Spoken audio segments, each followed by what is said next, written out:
So I'd like to call to order this meeting of the Special Fiscal Committee of the Bloomington Common Council for Thursday, August 21st, 2025.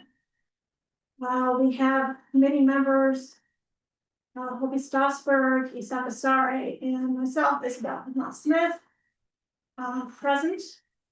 And then from the Office of the City Clerk, we have City Clerk Nicole Golden, Deputy Clerk Sophia McDowell.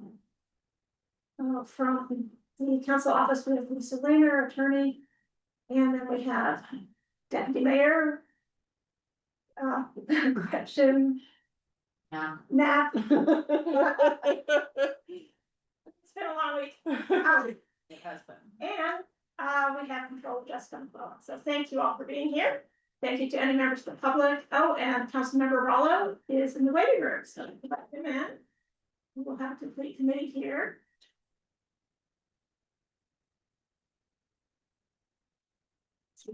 All right, I'd like to start by maybe moving things around a little bit on the agenda because I believe Councilmember Asare has to leave at 12. Is that still true?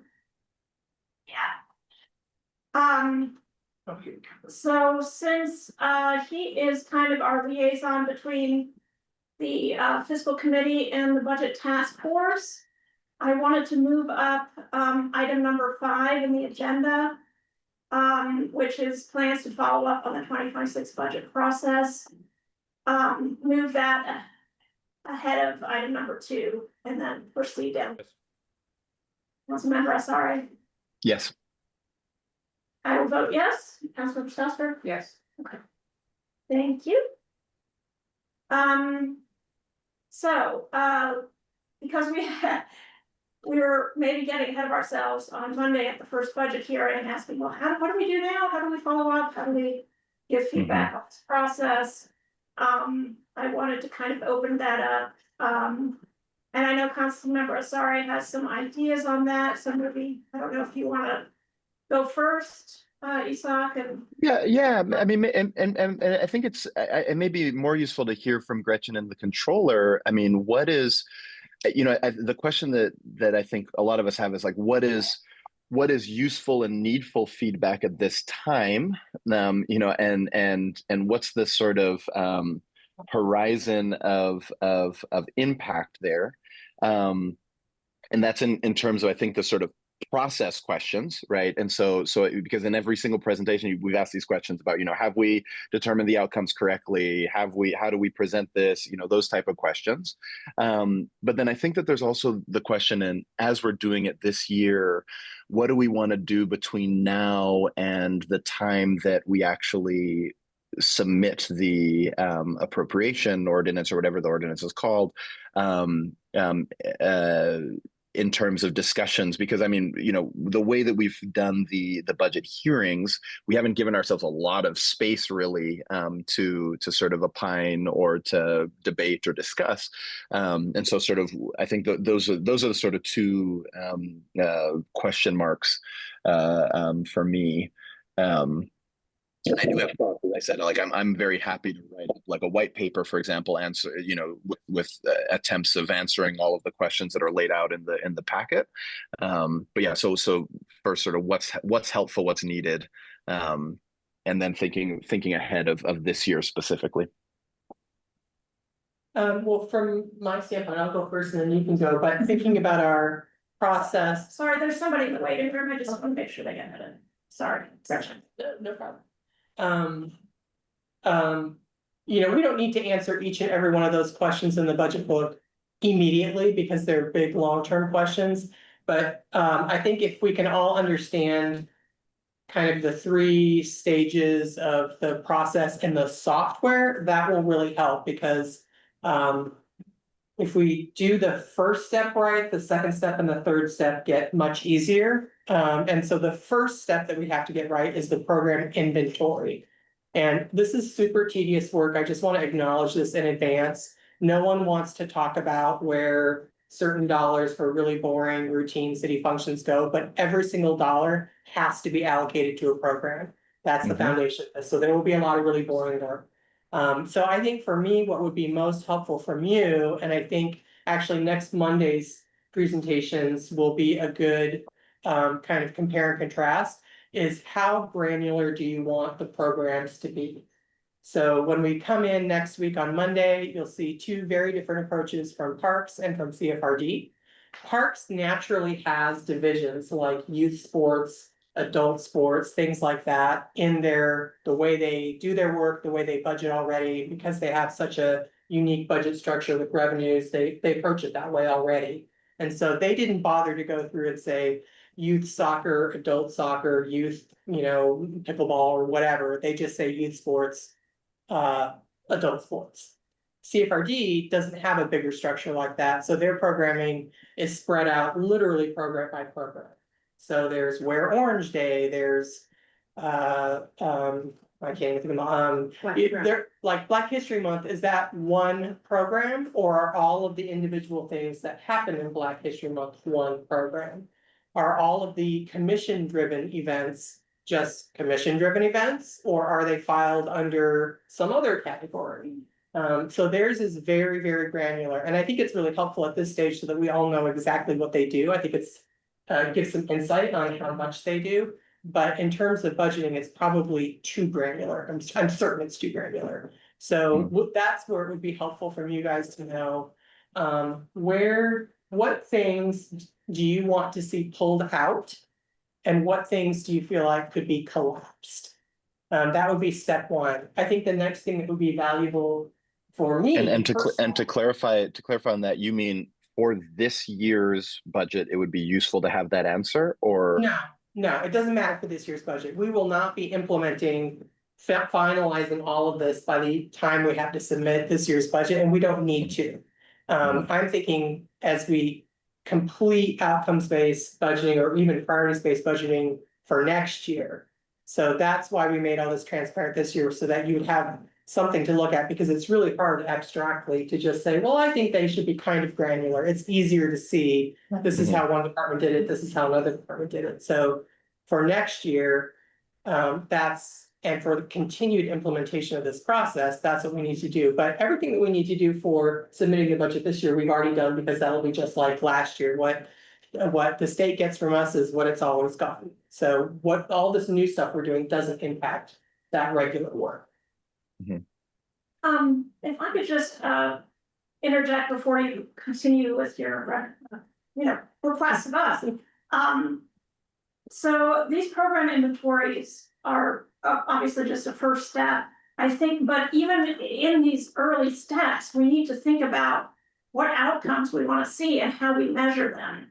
And I think that is getting a little bit lost this year, as far as we're focusing on these categories and these buckets and these subgroups. They don't always connect back to outcomes, and we haven't really broken down the general buckets. Okay, we want, public safety, sure. What does that mean? We want to have, reduce crime, we want to have fewer people living under, home, what? So it has to be an iterative process, because as I said, every single thing that we do has to have a dollar tied to it. So if we were to only talk about what do we think and start there without looking at the list of programs and say, what outcomes only do we want? Nobody is ever going to think about, wow, I really hope that all of our regulatory compliance stuff for XYZ issue is filed on time. But that is the thing that is going to have dollars attached to it if it's work that someone does. So it's an iterative back and forth process. So yes, you're totally right. And that's why I gave you all this detail, because in the process of trying to create those clusters, or even just trying to put programs into outcomes, all of those questions come up.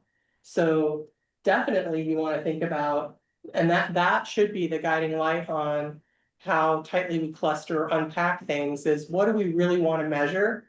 And if there's something that is not as important to us to measure as an outcome, or we feel like it has an outcome that's already measured, like you're compliant or you're not, that probably doesn't need to be that granular, because we're not looking that closely at it. But if you want to be really granular about something like alternative response or community support to agencies that deal with immigrants, or whatever that issue is, that should be more granular. So it is back and forth. and those kind of clusters that we created, it's temporary for the purposes of not having the list of programs be Mhm. totally overwhelming and to show the task that's ahead. So yes, Yeah. you do have to think about what are the outcomes you want to measure, but then in terms of saying what is the outcome we want, if we don't know what the program is and who's doing it and what its current process is and how long-term the goal is, it's pretty hard to just say, I think our outcome should be twice as many roads paved next year as this year. No one has asked how much that would cost, if the staff could do it, if it's possible from a weather standpoint. Like, there are a million Right. things that feed into defining the outcome. So it is kind of that, it's gonna have to go back and forth like that a little bit. To me, it seems like, I understand what we're saying, and this is not a criticism of anybody. Because I know we're trying to achieve a goal that is huge, a huge change. And requires us to rethink things, but when I look at goals of departments and programs, I feel like I got more last year than this. You did, because we spent all of our time this year working on trying to get the new software going and putting information into it, hoping we would be further along than we were by this time. But by the time we got to the point where we realized, hey, this software requires a lot, garbage in, garbage out, you have to be a lot more careful about what you put in. Too much time had passed and we had to start building the budget book. We defined the priorities in May. You guys went on recess. In July, everybody has to start cranking this stuff out for the budget book. So there just wasn't enough time to do it. We can do it, we want to do it, but this is what we could do in the time we had. And so if I had known back in May when we set our priority buckets that we wouldn't be able to make as much progress as we wanted with the software, Sure. just as it takes longer, sure, I would have said, let's go back and just do it exactly the old way. But Yeah. then we would be next year exactly where we are right now, not knowing what we're dealing with, so. Yeah. So I have and this might also maybe be clarifying in terms of and I also aware that you were in the middle of a list, Gretchen, so we should come back to it. So I don't mean to digress, but I think one of the things that Isabel's pointing out, like if we take a step back here and let's actually talk about what the residents of Bloomington have elected us to do and our appointed job. Like, we actually have a job that we're elected to do and a responsibility that we swear to do. And so a lot of what we think about, I think we've had a lot of our conversations from the perspective of city employees. I think that's been fantastic. I think that's been productive. But we also need to think about what do we need to do in this process so that we as council members can do what we have to do as in our elected job. And that's actually, hold accountable the finances of the city. And I think that in the way that where we're at right now, I personally like it, like where the level of my ability to do my job, like it's like I can't honestly do that to a high level, right? And there's other structural limitations that are outside of our process, but I think that we've put some additional ones onto it this year. And so I just think we need to, as we're thinking about the next couple of months, also think about, because I mean, the antithesis to that is that the council would use tools that are available to the council to make those type of things happen. I don't think that that's the outcome that any of us want. I don't think we want a sort of process where council is like looking at line item questions, like we need to get to a place where we're able to actually do what we need to do as well. And I don't think that we've had that. I think that's been a bit of a blind spot in our thinking about this transition. So one thing that may not be apparent to everyone is what New World tracks is line items and divisions. It does not track program costs. So if you want to know what a program costs to run, which is I think what you're saying, like if there's something that has an outcome that we're interested in, what does it cost to do that? New World is not super efficient for figuring that out. People track on spreadsheets. Or Jessica has to pull from multiple different places, and none of that information includes staff costs. So some of the programs that we all care about the most are 100% staff costs, And it's staff who do multiple things, not just one thing. It's great when there's a person who only does one thing, and then we can say all of their salary goes to this, but for most programs, it's multiple people, fractional time. So if you want, so Councilmember Flaherty was asking the great question, which is the reason why we're doing this, which is how can we see a list of what do we do? What does it accomplish for the citizens? What does it cost? And how good is it at doing that compared to the Right. cost? That's the point of all of this. But that data doesn't really exist for a lot of work that we do. So Right. I think last year Han did present more data on individual programs, like here's, and it's easier to say, here's what we spend or give out, here's what we award in grants, than it is to say right now, what does it cost to actually administer that? So all of those things that you want to know, I also want to know. Of and course, it's- yeah. That data. And so again, with places like parks or public works where they already have divisions and they split things up in New World, we can get some great numbers. For other departments, it's really difficult to Yeah. even get it for a focus area, much less a single program.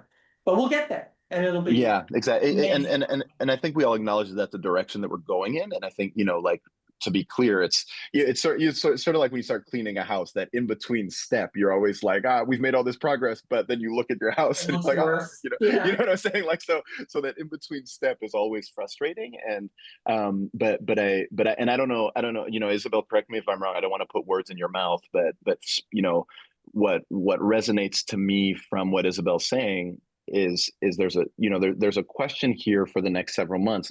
We have the long term. I think we all agree on where we're trying to go, what we're trying to achieve, and the fact that this is a heavy lift. But I do think that in the in as relates to this year, there's this question about how do we meaningfully contribute to this budget process now, when those questions about, I mean, I'll if I could I'll pick on ourselves. Okay. When we were talking about council budget, I clearly said, like, I'm like, look, I think there's a problem with us putting money towards consultants because of the way that we organize ourselves as council. I can say that very clearly, and people might disagree with me, and I'm probably wrong because I'm wrong about most things, but that's a thing I can attach to. It's really difficult to have any of those discussions with any of the other things, right? Like, so, and it's not about just staff time, and like, I don't think that that's what's muddling it. I think that it's because we've made these large buckets, it is hard to say, like, what are we purchasing with taxpayer money? Like, what are we even approving, for that matter? I mean, I think if there's data you want to see, ask for it, and if we have it and can get it, we'll share it. If there's information you got last year that you felt like, well, that helped me make a decision, and this year I don't have that, ask for it. I mean, we don't know what you think you're missing, so ask for it, and we'll see if we have it for sure. Right. We can put it together, but certainly it is what it is at this point, and so whatever you feel like you need to know, ask. Okay, so But like a general, this isn't the right information, that doesn't help me get you what you need, so. So tell me what you want, and know that it can't be the line item detail of every single budget program, because that's where we're hoping to get. Well, I'd love to hear from Dave and Hopi on their ideas for feedback and how we're doing with the incremental implementation. Dave, do you want to go first? Go ahead, Hopi. I'll go after you. Thanks so much. She didn't want to go first.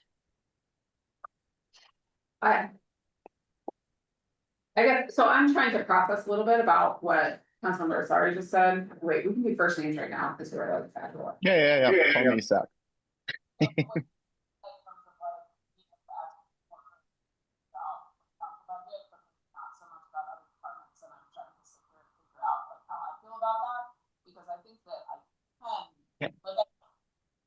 I can't hear suddenly. It sounds like you went into a tunnel.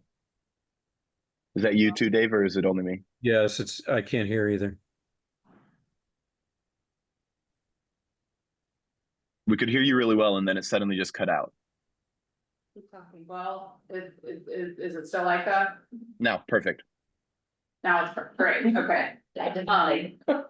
So I was trying to sit here and think like, am I also having that similar problem that Isak mentioned in terms of being able to kind of ask those granular questions and figure out some of those details? And I think that they're not necessarily presented super clearly, consistently, but I also think that, I mean, you don't know what you don't know, so like I'm sitting here going like, okay, what are the things I don't know, and I don't even realize that I don't know. But I do feel like if there are things that I want specific follow-up on, I feel like I know enough to be able to follow up on those specific things. I don't know if that is what you were looking for as well in terms of any feedback. I'm still trying to absorb the conversation, I guess, in terms of what we're trying to get at right now. I do think that there are, like there's a lot of work to be done. I mean, Gretchen just said, part of it and has talked about some of it during the budget hearings in terms of creating those categories and all of those descriptions and exactly how all of that like works together and then pull it like that's kind of, I'm not even sure how to engage in that conversation in some ways because it's such a big conversation. And there's so many of those categories. And so then like coming at it from that perspective, I also like I really see the really big staff lift that Yes. has been done and then that still needs to be Mhm. done.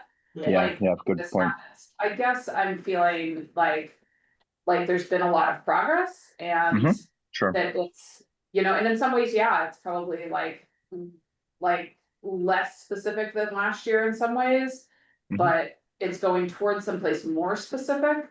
And so, I mean, I think part of this is this like pain of transition and that we're Yeah. feeling a pain of transition. And then like as newer council members who haven't gone through this as much, I mean, I don't know how Dave and Isabel feel about it. So I'm kind of interested in their more veteran perspective because they've just been dealing with these budgets for way longer.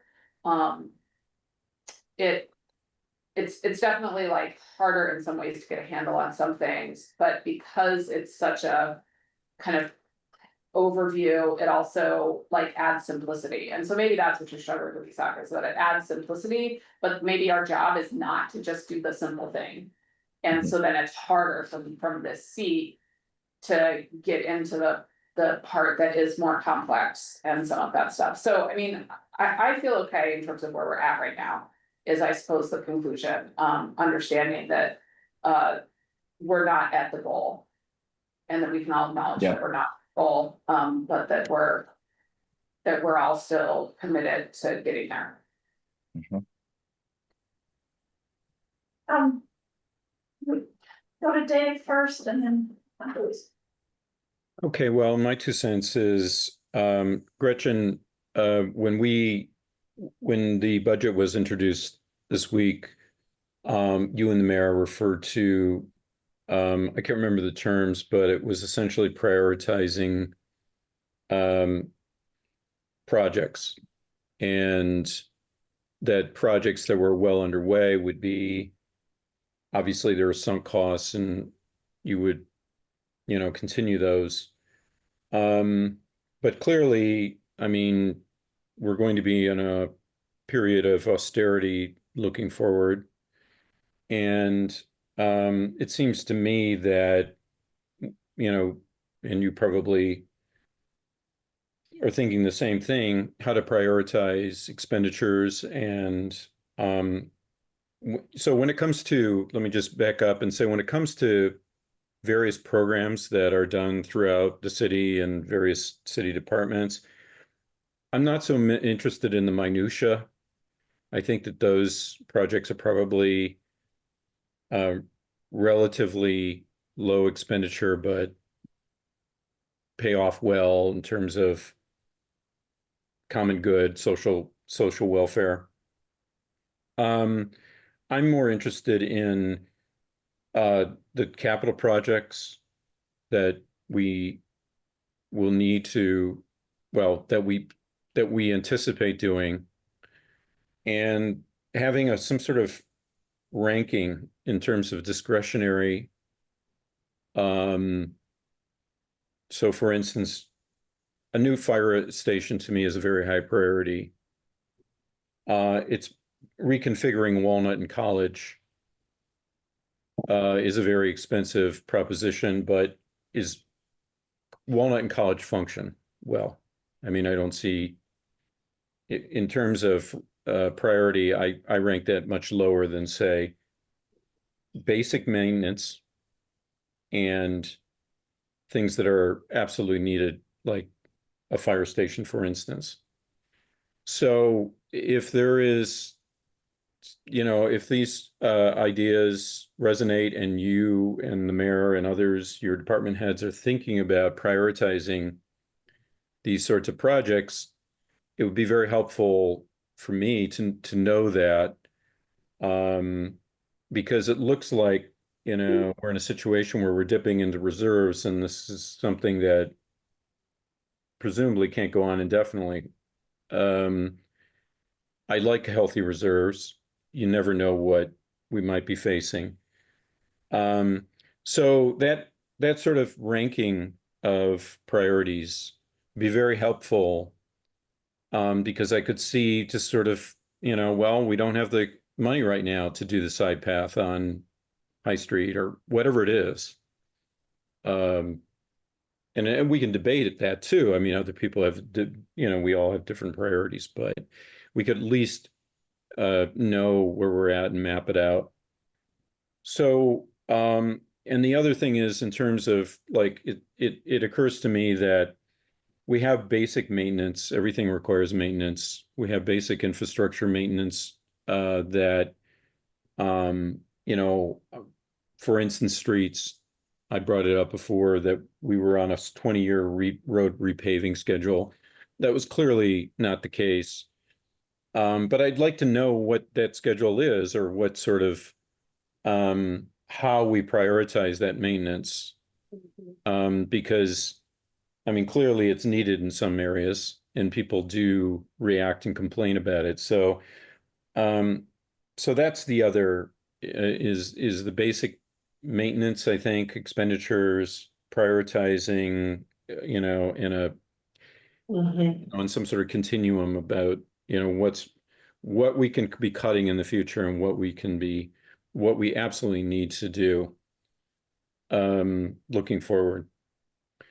So I think, and I'm sure Jessica could speak to this too, but you're describing two different scales of capital projects. Something like a fire station is a years-long bond-based project that would probably have some annual costs in terms of design or things like that, but it would be handled outside, for the most part, of this budget process that we're going through now. So I think that's a really important conversation, and one we're thinking about all the time, especially with changing how SEA one has changed TIF and short-term bonding and everything else, has really thrown a monkey wrench into that. But those other short-term projects that you're describing, I think we tried this year in the transportation to give a better idea of, here are the projects that are currently underway, what stage are they at, and what are the teams looking at for next year. So I think those are good questions, but I just remind everyone, we share your interests in keeping up with those on the administration side, but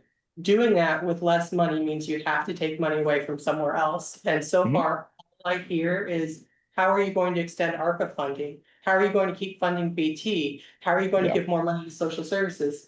All the conversation that I hear is, how can the money keep going out somewhere else? And we might want to do, For your recommendation. I mean, we might want to do that, but I think first we have to face the fact that paying for anything, whether it's we want to continue funding BT, or we want to go all in on a really bold sidewalk maintenance plan, which I think a lot of residents would love, or let's get roads and sidewalks amazing. Like, this is me, this is the administration, by the way, but if we wanted to go all in on those things, I think the community would love it. I think it would be really great, but you can't do that without saying, we're not going to give $250,000 in grants that are $5,000 each to 30 different agencies. We're not going Right. do X, Y, Z. And so we can make those suggestions, but we don't. It is a collaborative process. The mayor is elected, people tell her what she wants, you guys are elected, they do what they want. At some point, we all have to make our list of, if I was alone in a room by Right. myself and no one was looking over my shoulder, what would I cross out? And Exactly. those are hard conversations to have because everything you want to cross out matters to someone. But I would encourage all of you to make your top secret lists and compare notes at some point and have a session where you guys talk about what it does council agree, all of you agree would be areas that could cut, right? Right. We're not allowed to have secret list is the Well, I mean difficulty your with that. personal list. I mean the secret list, not shared, but I mean like a personal, like I if know, I was I'm alone, what joking. would I do? I'm joking. So one last thought though to wrap this up. I mean, because per the agenda item, right? I think that we clarified two things. One, which is the questions as relate to process. These are sort of longer term questions. So we're not trying to answer those for this year, but that will be task force work going forward, right? Then the second thing that I think is relevant for us, and maybe more so for us council scheduling, is thinking about how we want to, once we gather all of the questions periods, whether we want to make any adjustment to what we've done. I mean, traditionally, we've sent in the questions, we've got written responses, and that's sort of where it stopped. So whether we want to further, for example, a deliberation meeting afterwards to talk through anything that arises from the sort of questions, to Hopi's point, of things that maybe we know that we just want a little bit more detail on,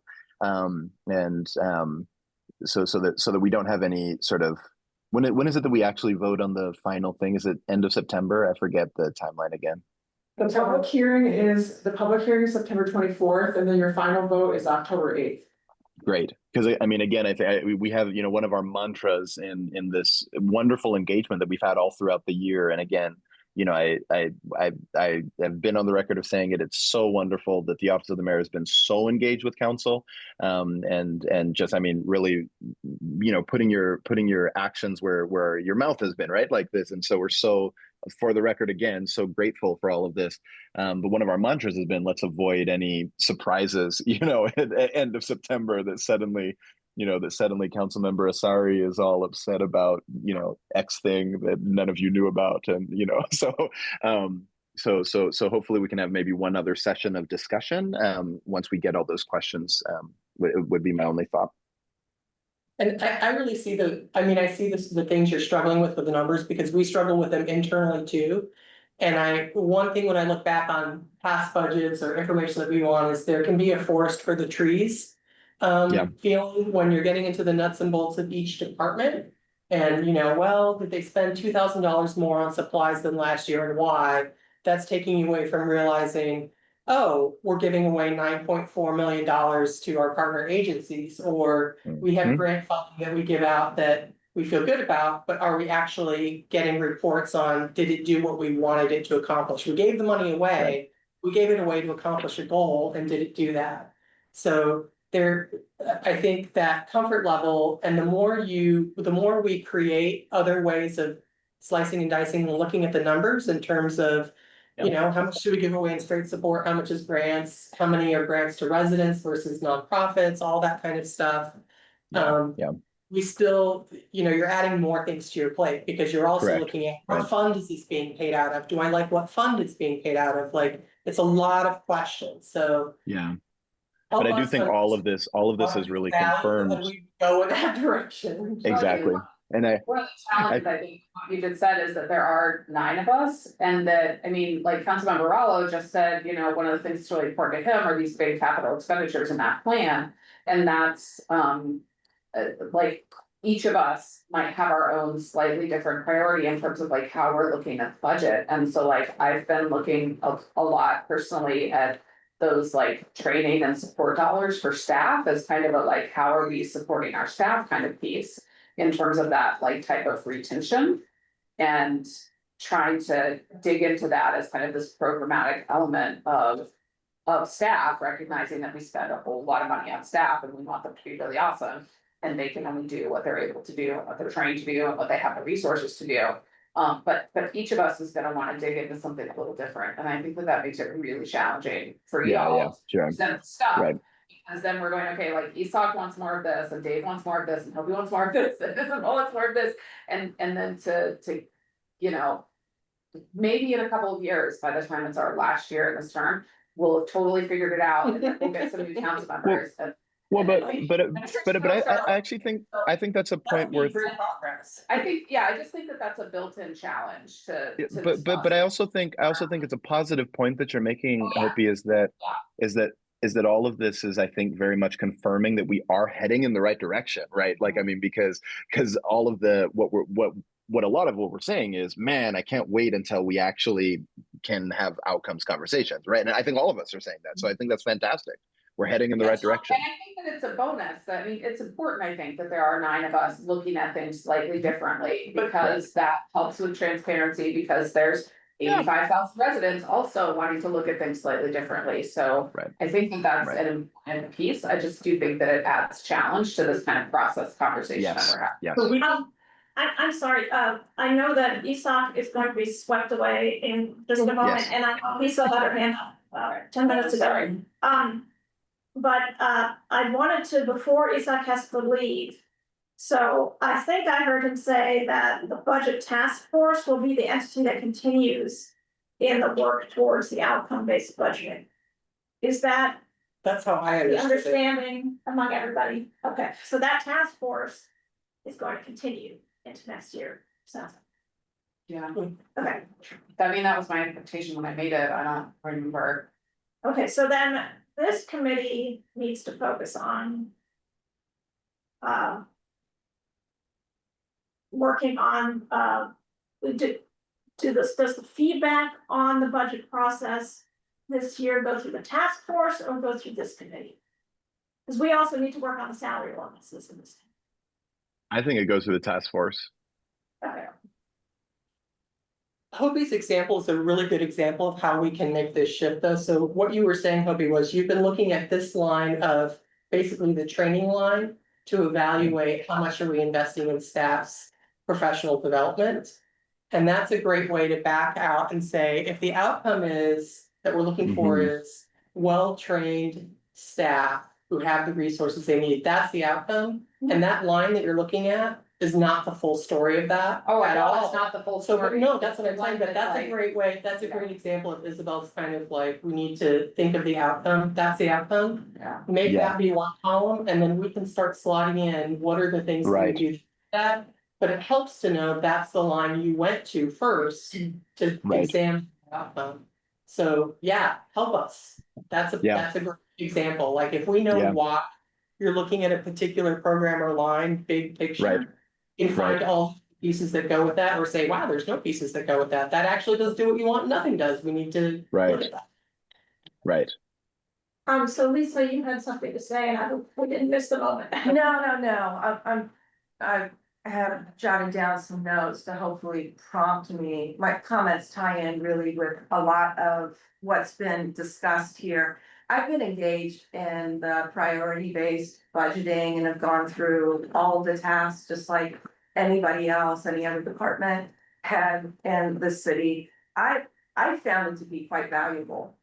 And even though I don't think it was possible, I think we've done what we could do this year and the time given.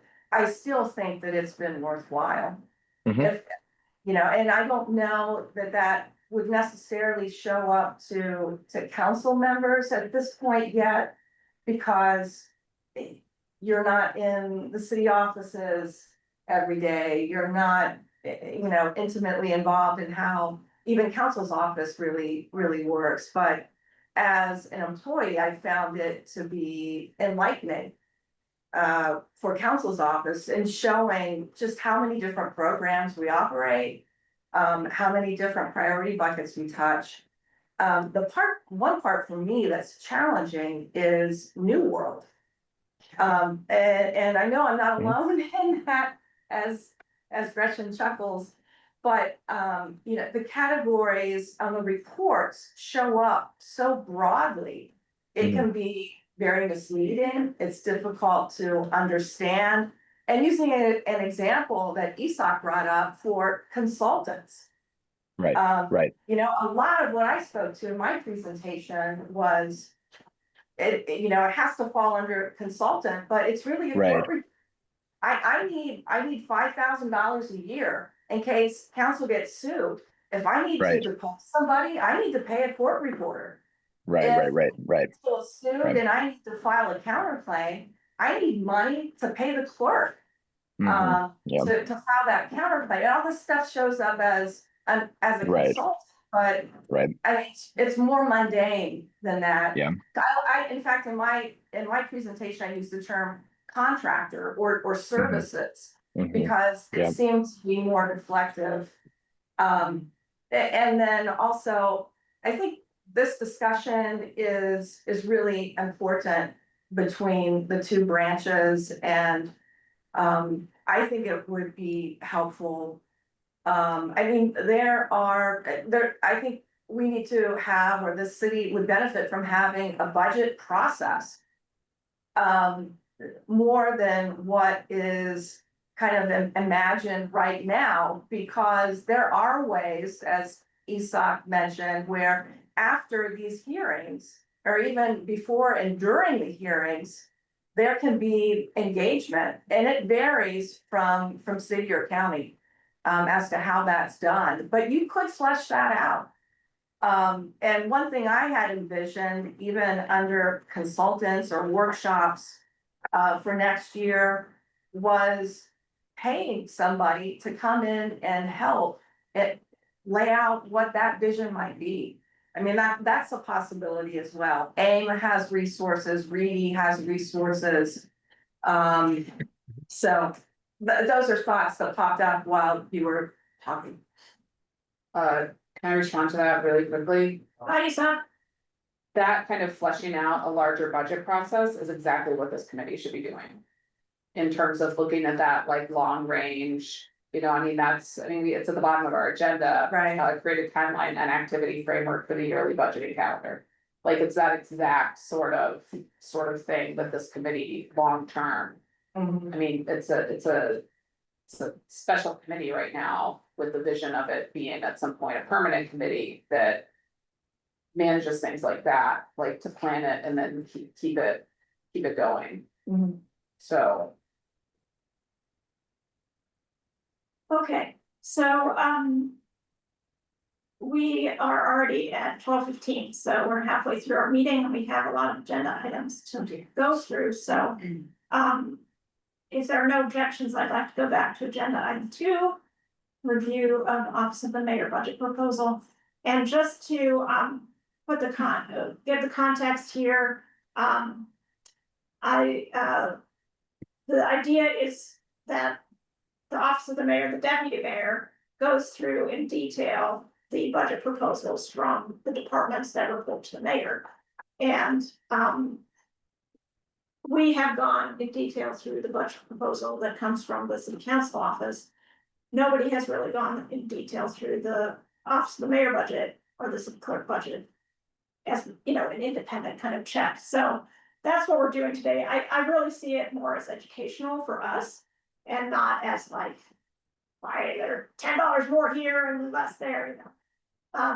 Does anyone want to be a co-host to share the screen for the worksheets? I don't have. I have a question about the worksheets, because I'm looking at these, I don't even see where the 2026 budget proposal is on this attachment. Like, I see the adopted budget, which implies 2025, and then this year's current stuff. And the same thing is true with what you messaged out later, so I feel like I don't actually have the resources that I thought that I would have.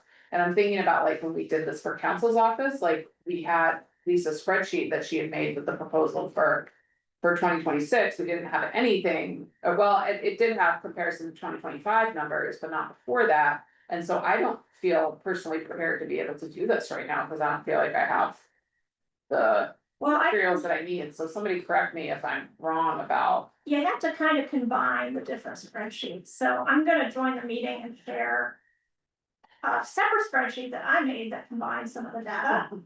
Cause the 26 budget is in the budget book. Yeah. And then I sent, then I Right. just asked for 25 and 24, so that's what I sent. So the 26 budget is in the budget book, and you should have reviewed it when you had your budget hearing with the mayor, and not like So I'm trying to join the meeting. trying to make it more difficult, but I think the information is out there.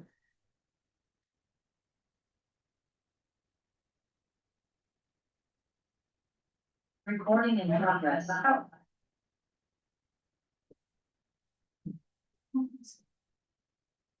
All right, let me see if I can share.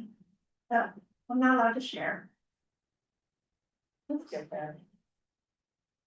You're a co-host, you should be able to. So in Just the, share, in the, not allowed. in the bookmarks There for you go. the budget book, Office of the Mayor funding sheets takes you to the sheet that has the. Compares 2023 actual, 24 actual, 25 adopted, and 26 proposed budget for the Office of the Mayor by category and line. And then, I think Jessica shared the detail on The, yeah, detail on the detail on the actual. Like 24, That's right. and where we are so far. And just, yeah, That's what we. so didn't year to have. date, that's what we didn't have. Year to date 25 is what we didn't have until this packet. Guess that made it really confusing when I was trying to look at that between that meeting and this morning. It was like, I don't even know what I'm supposed to look at right now, because I was kind of hoping for something like. Had already been sent out by Lisa previous when we were like working through this. So maybe that sheet will help, but it's all very tiny.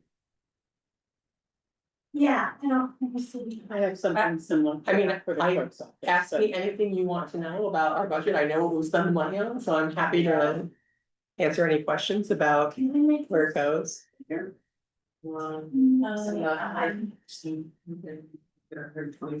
That's as big as I can go. That's Mhm. better. And the highlights are just things I wanted to ask about, the. Thank you for doing this. So I don't know if this, is what you were looking for, Hoopie, but this is something That I is, made. that is helpful. So it has 2023 actuals, then 24 budget and actuals, 25 budget. 25 actuals, but as of Right. 26 budget. I didn't fill in this once where. So how about this, how about if we go through, I'm happy to look at the lines you've highlighted and start with those if you want, or go through line by line and talk about. What is in each of those, whatever is helpful, I wanna say that as a person who has done a lot of little bits of accounting in my life, one of the things I've learned is that when you look at these lines of actuals, what it rests on is the person who put the invoice into New World's ability to correctly categorize what they actually spent it on. And I have learned over time that people are very confused about, for example, dues and subscriptions versus hardware maintenance.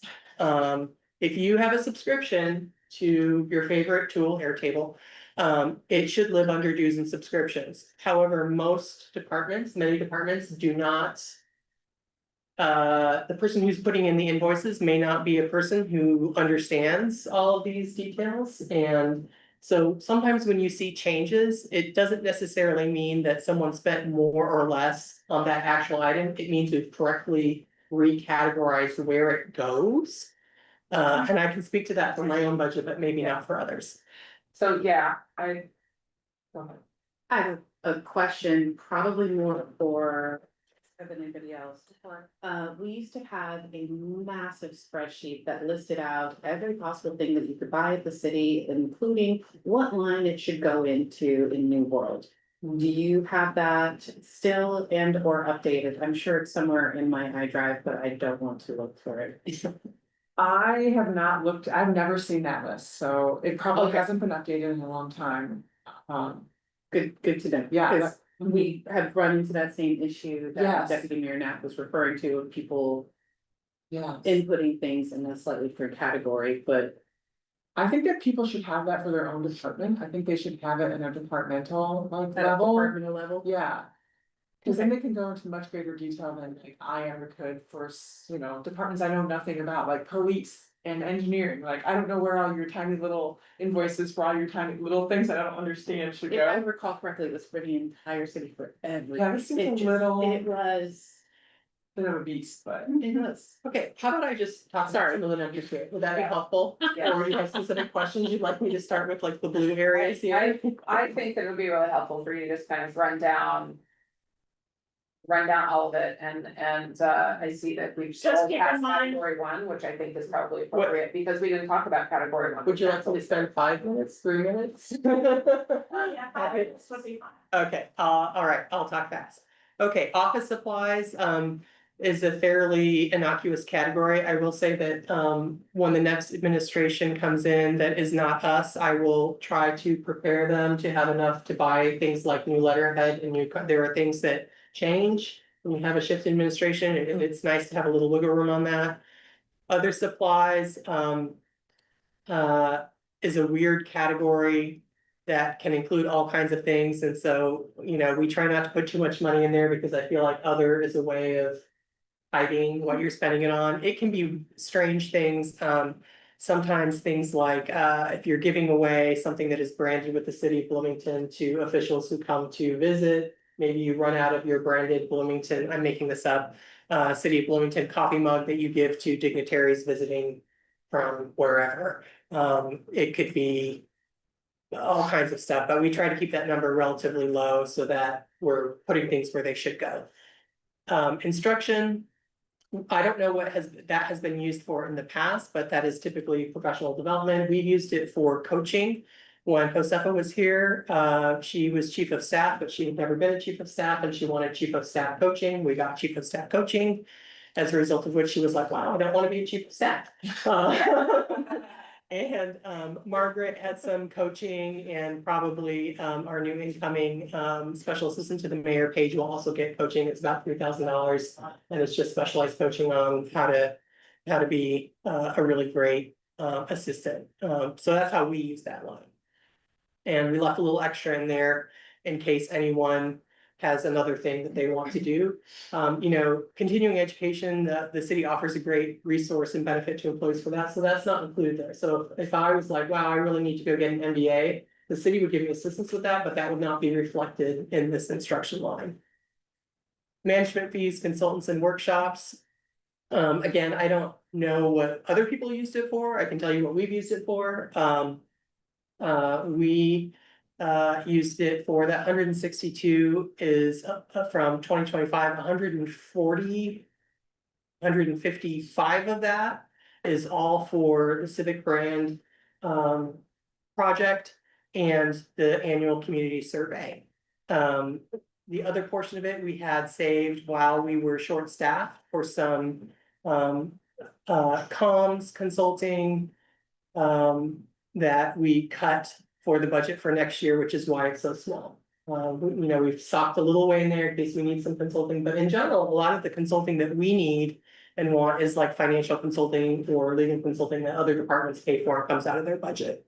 So if we had a special project, we would put it back in there, but that's not where it is. Telephone, those are obviously phones. I think we have 4 people in the office of the mayor who have city phones. The mayor and I do not. We tried, we did not like it. We went back to having 1 phone, but there are people who, our communications folks are out in the field, and certainly the mayor's assistant does not want to be getting a million phone calls from strangers on their phone. We are a little bit stingy about phones in our office. More people would like them than we allow to have. Postage, pretty self-explanatory. It doesn't look like we ever mail anything, but on the off chance that we want to, we're gonna keep $200 in there.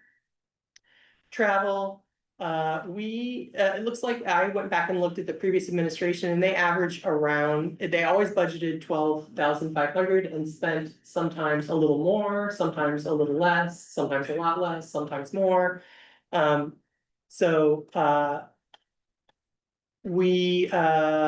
I lost the line. We're looking at it. I had upped it because now that we have more people in the office, Sometimes the mayor will want someone else to go with her to an event for various reasons. So for example, if she's going to a conference on homelessness, she might want Brian to go with her. The mayor's innovation project stuff that she does, her travel is all completely paid and everything is paid by Harvard, but not anyone that she brings with her. So David and Anna went, their travel was not included or covered by that project. In her first year, she did more traveling to see what's good, and we've narrowed the focus to what she thinks is valuable.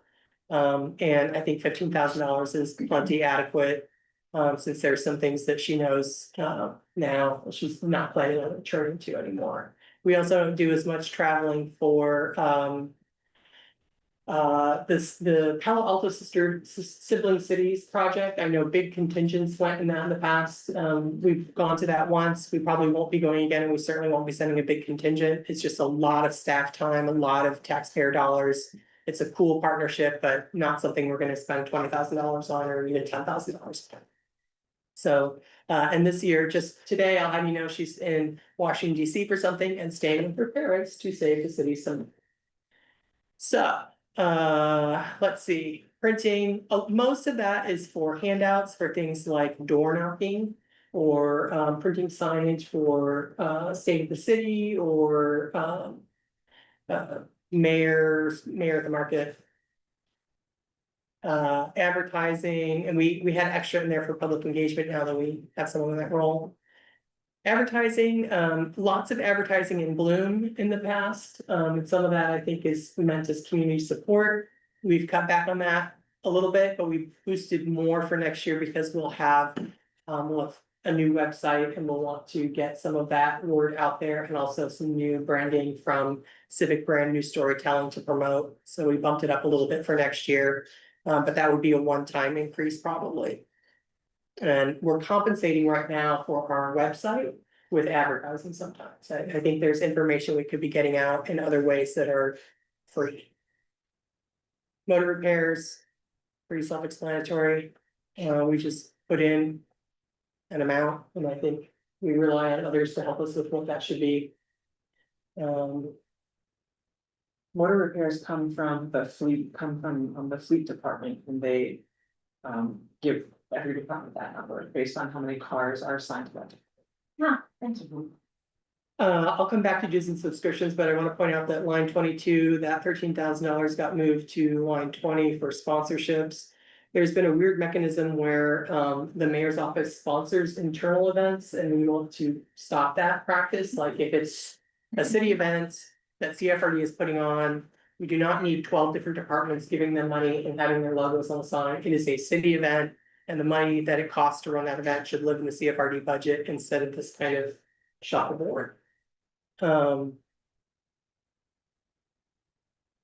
services and charges. That's again, one of those catch-alls. Mayor's promotion of business is for things like, and I think that the controller wanted to move things into that category. This doesn't look, your list doesn't look quite right to me with what we've talked about, so we may see some changes in that. Things like, if we have a big meeting with IU and we need to pass out flyers or have snacks on hand. Or we convene all of the mayors of Indiana that we can get to town for homelessness that happened, and we need to book space at the mill. If you buy Why is it called awards, promotion of business? it's part of Indiana code that you can only, like, if you buy small gifts to give away, if like somebody comes and visits you, it's Indiana code has it. That you can have the mayor's promotion of business line for those kinds of things. If you pass that ordinance, and the city has passed the mayor's promotion of business ordinance. And so certain things like that aren't really like city business. I guess mayor's promotion of Bloomington in some way go into that line. Dues and subscriptions, most of that is software, and there are some citywide subscriptions, or dues, membership dues to, I believe the Chamber of Commerce, which gives all city employees access to all Chamber of Commerce events. That lives in the mayor's office. There's also the International Town and Gown, lives in the mayor's office, I believe. Is that under other services and charges? No, that's under dues and subscriptions. So dues could be membership dues or subscription. So there's lots of software costs in there too. Sometimes those numbers are weird because again, things have been put in the wrong categories. And now that we're full of staff, we have more people who need more access to more seats for some of the software that we use. And there's a little buffer in there of, I think, $2,000 that I call the productivity allowance, and that is if someone finds a subscription to something that will make them be more productive during the year, I want us to have the wiggle room to get that. We really, I believe we really need to encourage our staff to be current with the kinds of tools that are out there now. They can be saving us a boatload of time, and as an organization, we are not very good at that yet. We've got big enterprise software and we have Google Sheets and not as much use of all the stuff in between that can be gigantic time savers. And replace sometimes proprietary tools that are a lot more expensive. So. Happy to answer anything else. Questions for question? Okay. Why has the telephone line gone up so much? Because, let's see, I don't know how I mean, many. I guess it was just lower in 2025 and going back up to 2024, like. Because 2 people had phones in 2025 and we added 2 other people to have phones in 2026 because we're fully staffed and more people want phones. So the telephone line is basically for cell phones. Yes, The voice over IP, like desk phone system, doesn't cost you anything. and so typically you would want a cell phone if you were in the field a lot, or if you are getting a lot of if you're going to be getting a lot of calls in the field from people who are not other city employees or your friends, you might want a different phone so that you're not Adam Wason on vacation getting 1,000 phone calls and texts. Any other questions about the mayor's office budget? Yes. So in terms of the motor repairs, that was 0 for a really long time, so That's actual. I know it was 0 actual. Like, is it, I mean, so there were like no repairs for a while, then I guess I'm just wondering if the mayor's office has always had a fleet of cars. As far as I know, the mayor is the only one who drives the city vehicle. It was offered to me and I declined. I'm a control freak. I like to drive my own car. Traditionally, the mayor is the only one who had a car. Mayor Hamilton, I believe, declined to have a car, but encouraged the public works director Oh. actually to use one because they were doing a lot of kind of running around and I have no idea when. But I know Mayor Kruzan had a city vehicle for a long time. Thanks. But the mayor's the only one in the office of the mayor of the city. Okay, any other questions? All right, we can go on to the office of the city clerk, in terms of, in the interest of consistency, do you mind if I share the same thing I prepared? Perfect time.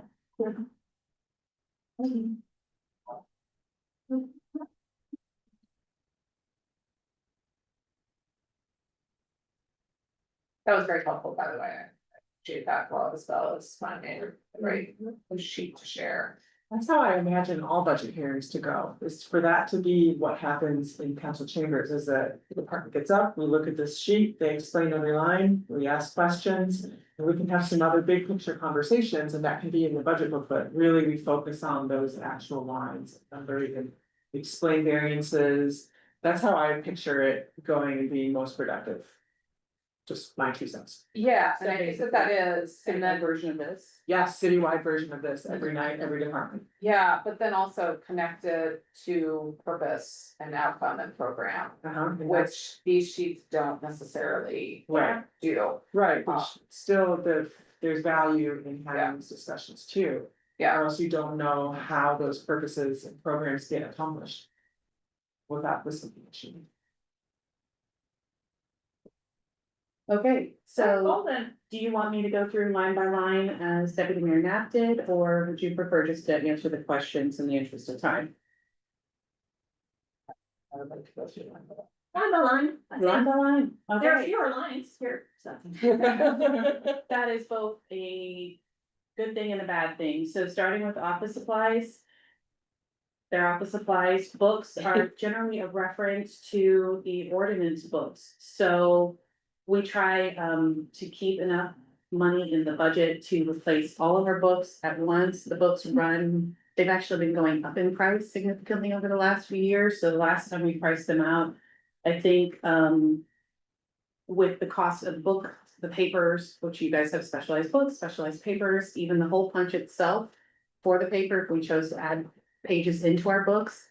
The hole punch was 70 something plus dollars. I had a lot of people say from the controller's office, Nicole, you know, you can go to Michael's and get like a hole punch. I'm like, trust me, I tried. Cause that was the time when I was like, this is the world's most expensive hole punch. But that is what we have for ordinance books, minutes books, and resolutions. And you all know those are kept in the fire safes in our suites. And yes, I would love to move away from the paper, but because the way it's written in the code, we still have books. Other supplies are for, it's our catch-all for all of the things. Sorry, Circle, did you mean the state code requires the paper? Yes, you actually asked me that, I think it was in 2016 or 2017, when we were talking about budget hearings. Even then, it seemed kind of absurd. You actually kind of were like, why do we have to have paper? So we talked about it then.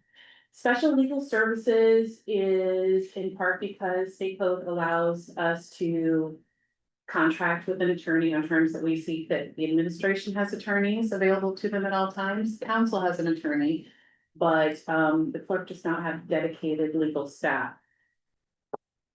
It's actually slightly off because last year we hired a new attorney and they have still not gotten their approved vendor form submitted, so it's probably supposed to have been higher in 2024 than it was.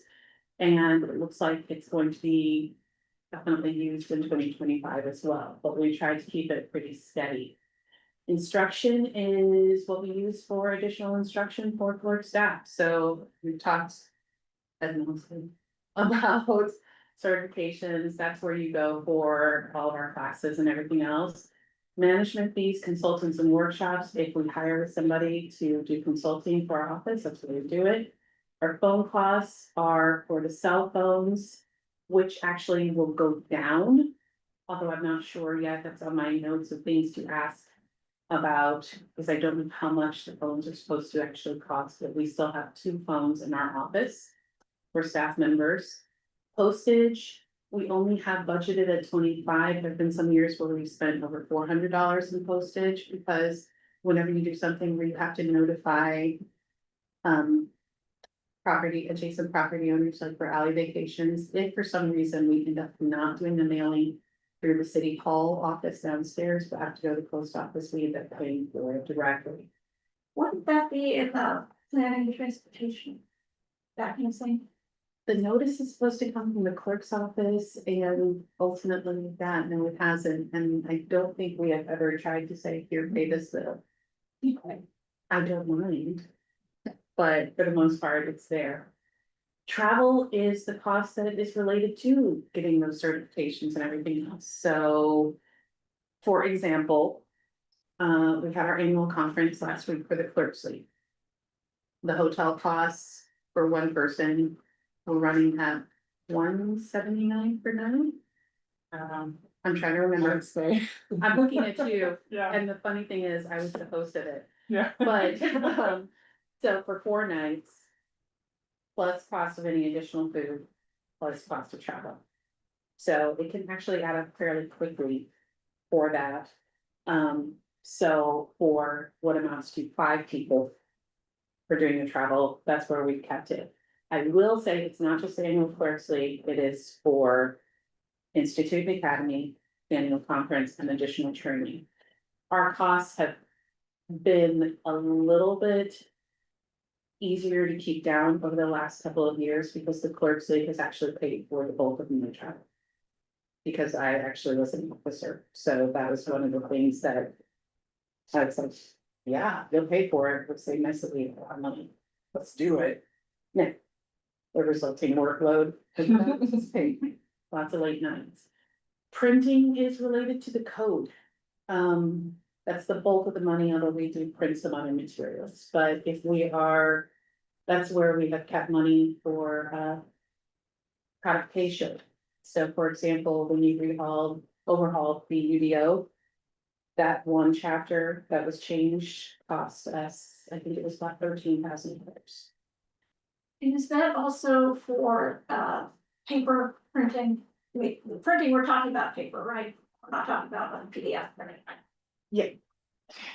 I didn't understand the question. Sorry, it was a weird. Yeah, it's part of the cost of printing, so that's where we put it. It was, we were looking at the budget over the last 12 years, actually, in the office, and somebody said, why did you have that big jump in that line? And that was because for some reason, at one point, that money was in the Public Works Department, even though they had nothing to do with codifying legislation that y'all passed, but one of my predecessors didn't like to actually do all the invoicing for that stuff, and there's somebody in Public Works who did. And so they moved that money in there. And the previous administration said we should have the money in the department that spends it, so. We moved it back to the clerk's office. I think it was actually higher when it was in Public Works, and then we brought it down to 21. In the clerk's office, and then took it down further to 18 because. That seems a safe amount to have for any application. We're looking at Title II changes and quite a bit of them. I imagine that's gonna be expensive, but I won't know until I have them sent to the codified. Advertising.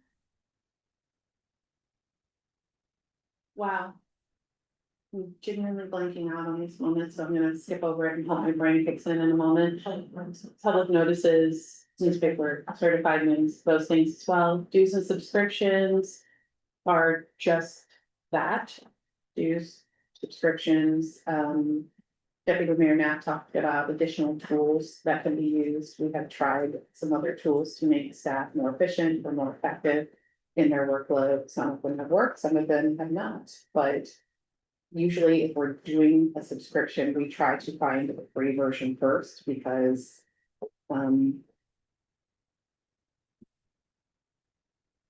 as that's what you should do. Try it. Yeah, or try it. And then other services and charges. We've kept at 100, and I genuinely would have to go back and actually look at why we spent 1829 in 2020. Questions? Other questions for you?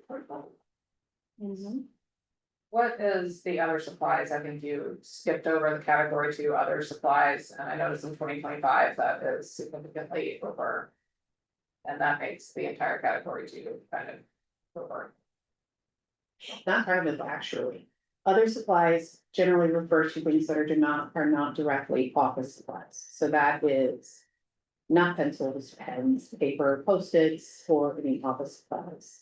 What we did last year when we added an additional staff, we budgeted for a few things that they would need, a computer, but we did not budget for a desk or anything else. So we ended up paying for that this year's meeting.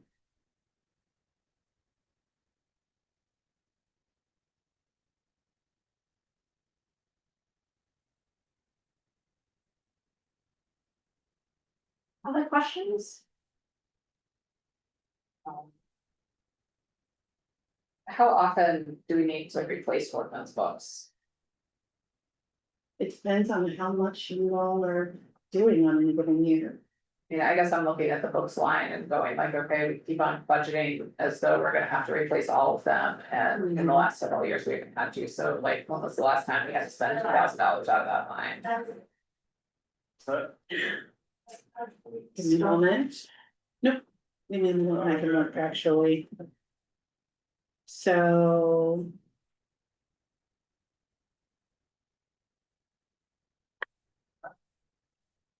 Or like, what is like the highest one and whatever? I want to make sure I'm looking at the correct line, so forgive me, some. Not great at doing this on this teeny tiny page or print.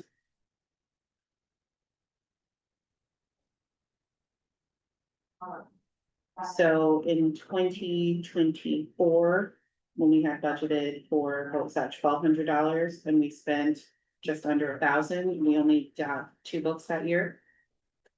In 2023.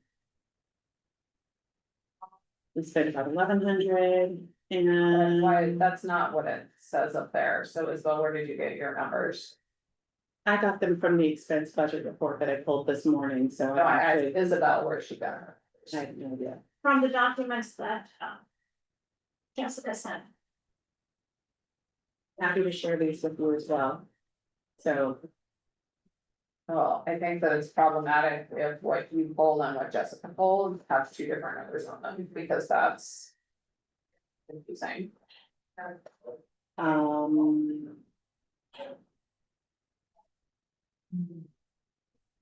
So I don't know if you guys can figure out aligning that so that then we actually get accurate. Information. Cause otherwise it just seems like, why do we need to budget $24 for those when there's. You know, less than 1,000 being spent. And that might be getting into nitty-gritty detail that I know Dave doesn't necessarily care about, but. I think this does fall a little bit into the.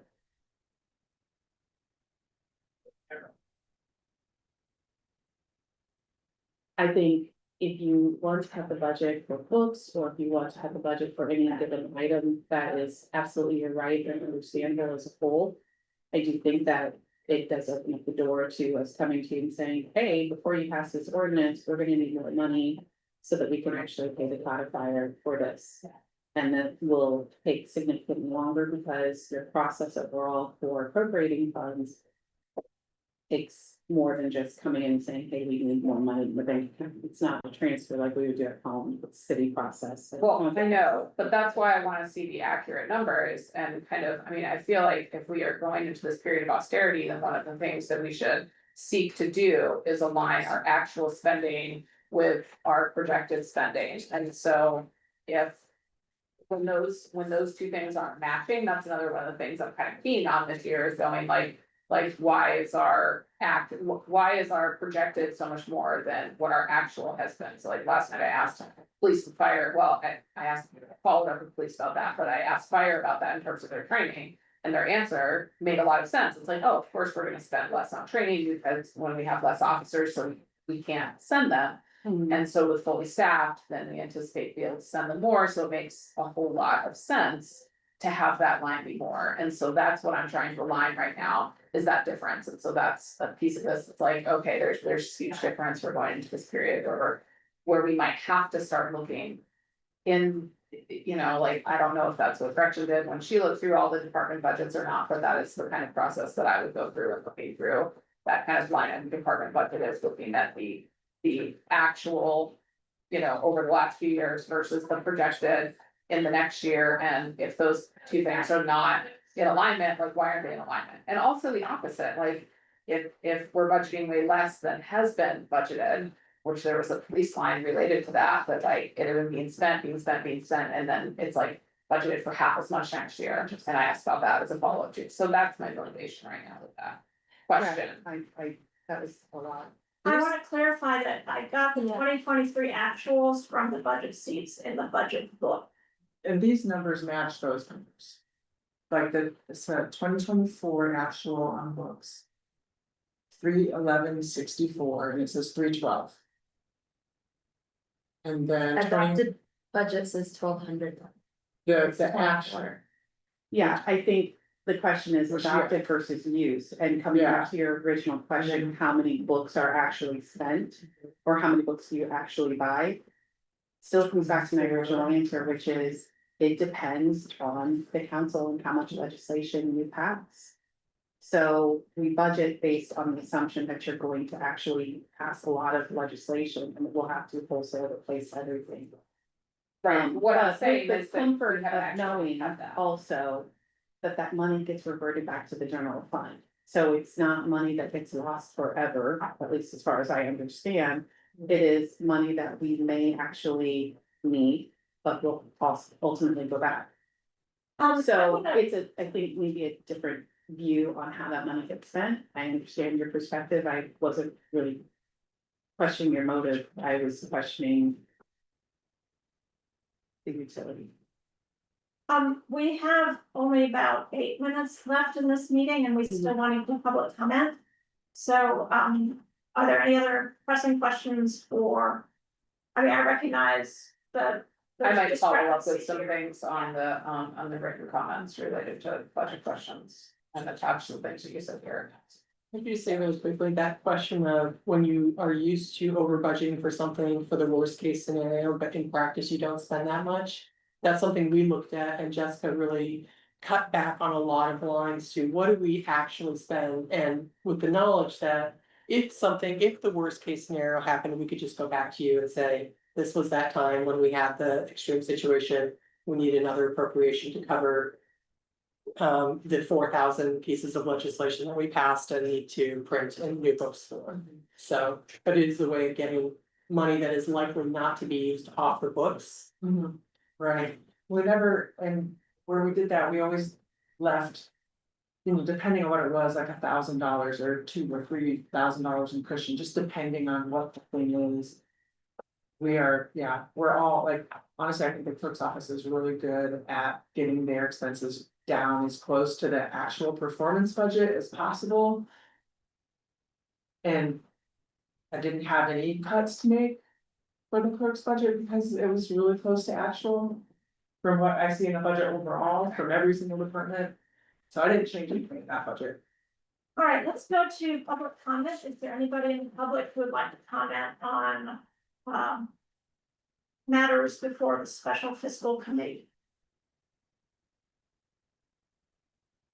Yes, Mr. MG. Hey, good afternoon. I almost said good morning.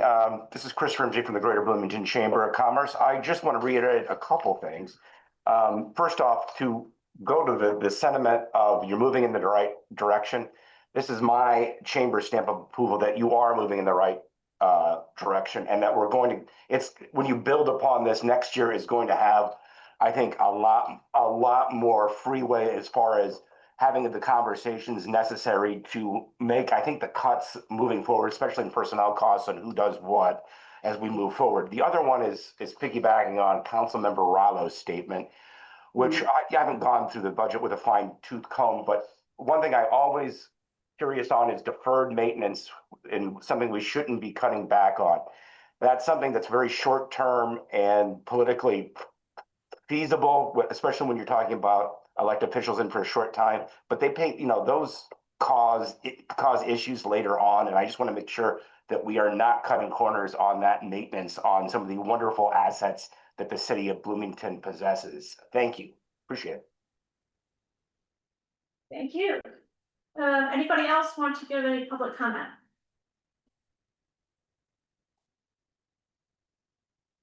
All right, seeing none. I did, in the interest of getting to public comments, I skipped number 4, which is preparation of elected official salary ordinance. I would like to get some feedback from other committee members on how we should proceed with this. Normally we would have we need to have a salary ordinance approved by when? December 1st? Oh, Yeah. the end of the year, so we do have some time. And this is for the city clerk, the mayor, and council members. Okay. So I don't know if this should just be our discussion topic for our next meeting or what people think. Dave? Well, we don't have very much time, but I would just say, put a plug in that I think that we should keep up with cost of living for everyone's salary, because I hate making adjustments in the future, particularly for elected officials. If we fall behind, then we have to bump up, and then, there are complications that arise. So I would just put a plug in that if at all possible, we should keep up with the estimated 2.7%. the estimate for 2026. That's all. All right. Any other comment? Should we just put this on the discussion agenda for next time? I have another meeting that I have to go to at 1, so probably, I think we have the time that we could kind of delay it, I know agree with Councilmember Rallo, but if Civil City only gets a 2% increase, I think that it is not great to then give electeds a 2.7% increase. I mean, it's not much of a difference. And I also don't want to throw out all of the work that was done last year around this issue. Yeah, I think that, and harkening back to what ESOP recommended, if we could have some kind of discussion on budget before September 24th, or before, before that, because before the final We have to have legislation. It's the By- 12th. Because this question of 2% versus the 2.7% actual cost of living is something that I take an issue with. Should we plan a special session around that between administration and council? It might be helpful. I know I find the questions process really helpful to see what people are asking about, and if there are, we sort of suggested, hey, if there are things you want to add. Make a suggestion about a place to cut, and I know that's hard when we don't have exact numbers, but even just to say, in general. This kind of place seems like maybe if there's money to spare there, I would cut it there. I think would be helpful, because I know Jessica and I would be, delighted to sit down and look through and see what else. What else would we like to cut that you Yeah. also indicated you'd be willing to cut in order to achieve. Some of these other things like cost of living for employees or other. Investments that we might. Cause that difference was like, it was like 500,000. Yeah, it was left a little less than half a million. I mean, we can probably find it, but. When we start saying we can probably find it for a number of things, then suddenly Right. it's a bigger number, so. What week would be a good week to try to schedule some kind of special session like that, like a special work session? Like, I feel like last year I remember us having a couple of those special work sessions. So I guess I'm picturing something maybe potentially during the day. As opposed to an evening meeting. I'm not sure about council member availability, but what would be a good week in terms of y'all's workflow for that? I'm out the week of the 1st, recovering, as I'm sure some of others will be as well. So not that week, but. Well, so what is the deadline, Jessica? It is September 12th. I have to have the advertising done. Well, we always advertise high. And normally the 15th would be the deadline for the legislation to come. Yeah. So like the 8th or the 9th or the 10th of September, is that at all doable in terms of administrative end before I start investigating? The council now. We also, our replies to your questions are due on the 9th, so it would be great if we could have time to read and answer all their questions. I think we would come more informed to that meeting. Okay, I'm just sensitive to that deadline that Jessica mentioned about the 12th. But that's just the rates, right? It's not specific, departmental budgets, or is it? Sorry, What exactly is due on the 12th? Fund total, fund level, advertising, not specific.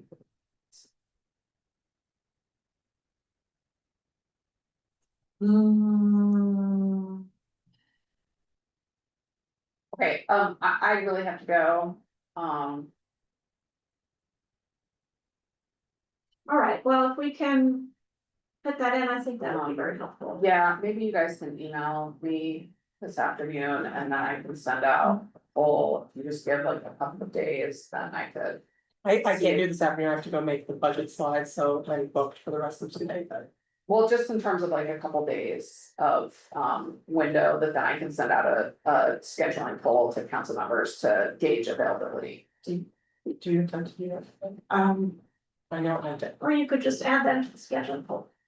Yeah, Well, I just mean like what week though, that we would, like, it doesn't have to be a specific time, just like There's next week. what week or like It what, seems like the 8th through the 12th is just too close to us trying to finalize everything Right. to get advertising, so I feel like the only week is the week of August 25th. so next week. Yeah, next week. To do that, because we would wanna get it done before Mhm. Gretchen goes on vacation. Yeah. All right, we'll work on that. Thank you very much. We will schedule our next meeting, through an online poll, next meeting of this committee, we're online. thanks, everyone. Thank you. Adjourned.